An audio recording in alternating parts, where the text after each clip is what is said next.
Shalom, jemaat yang dikasihi Tuhan.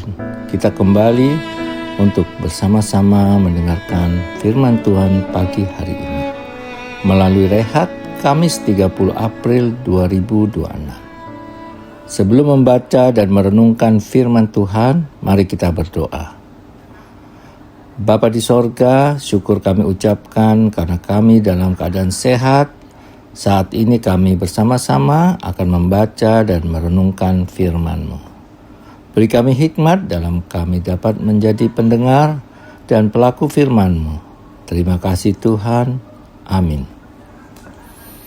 Pembacaan firman pada hari ini diambil dari Kisah Para Rasul 6 ayat 1 sampai 15 dengan perikop 7 orang dipilih untuk melayani orang miskin. Pada masa itu, ketika jumlah murid makin bertambah, timbullah sungut-sungut di antara orang-orang Yahudi yang berbahasa Yunani terhadap orang Ibrani. Karena janda-janda mereka diabaikan dalam pelayanan sehari-hari. Kedua belas rasul itu memanggil semua murid berkumpul dan berkata, "Tidak baik jika kami melalaikan firman Allah untuk melayani meja. Karena itu saudara-saudara, pilihlah 7 orang dari antaramu yang terkenal baik dan penuh roh dan hikmat supaya kami mengangkat mereka untuk tugas itu. Dan kami sendiri akan memusatkan perhatian pada doa dan pelayanan firman." Usul itu diterima baik oleh seluruh jemaat. Lalu mereka memilih Stefanus, seorang yang penuh iman dan Roh Kudus, dan Filipus, Prokorus, Nikanor, Timon, Parmenas, dan Nikolaus, seorang penganut agama Yahudi dari Antioquia. Mereka dihadapkan kepada rasul-rasul, lalu rasul-rasul itu pun berdoa dan menumpang tangan di atas mereka. Firman Tuhan makin tersebar dan jumlah murid di Yerusalem makin bertambah banyak. Juga sejumlah besar imam menerima iman itu. Tuduhan terhadap Stefanus. Stefanus yang penuh dengan anugerah dan kuasa mengadah mujizat-mujizat dan tanda-tanda di antara orang banyak. Namun tampillah beberapa anggota rumah ibadah Yahudi yang disebut orang-orang merdeka, yang berasal dari Kirene dan Alexandria, bersama dengan beberapa orang Yahudi dari Kilikia dan dari Asia.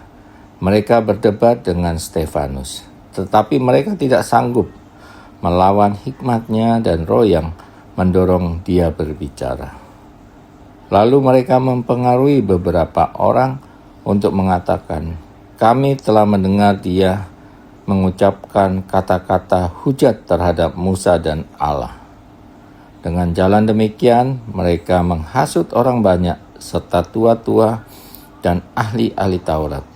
Mereka menyergap Stefanus, menyeretnya, dan membawanya di hadapan mahkamah agama.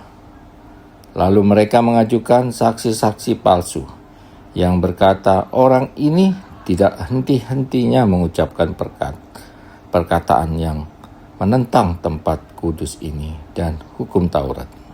Sebab kami telah mendengar dia mengatakan bahwa Yesus orang Nazaret itu akan meruntuhkan tempat ini dan mengubah adat istiadat yang diwariskan oleh Musa kepada kita.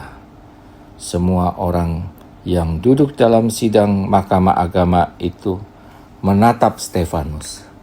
Lalu mereka melihat muka Stefanus sama seperti malaikat. Demikian firman Tuhan. Tema renungan pada hari ini adalah menjadi terang di tengah kegelapan. Setiap tanggal 21 April bangsa Indonesia memperingati Hari Kartini sebagai simbol perjuangan perempuan untuk kesetaraan, pendidikan, dan kemajuan. Kartini menjadi terang di zamannya, berani bersuara di tengah budaya yang membatasi perempuan.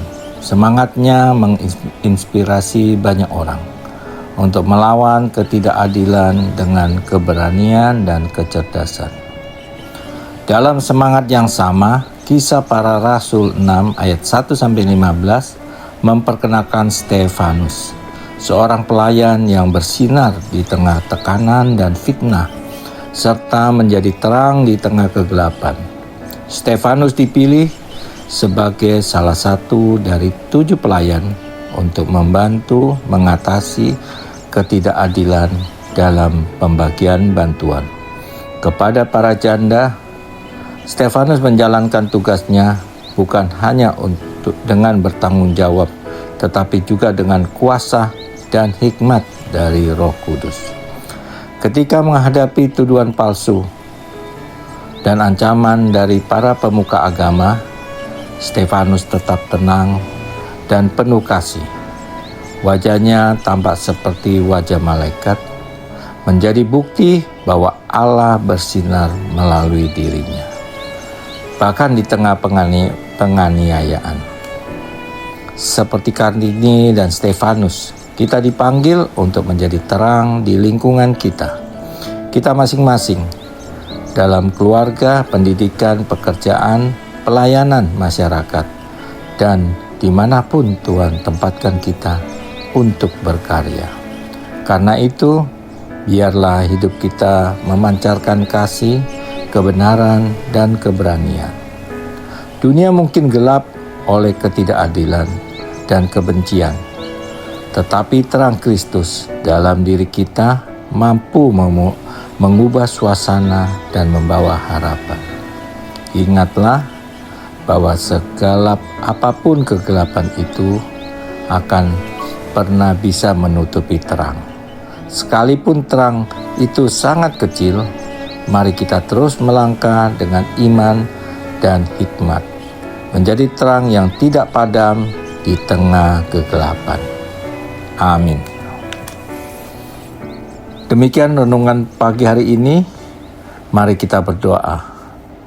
Ya Tuhan, beri kami hikmat agar kami dapat menjadi Stefanus di lingkungan dan kehidupan kami, serta makin banyak orang mengenal Engkau di lingkungan dan pekerjaan kami.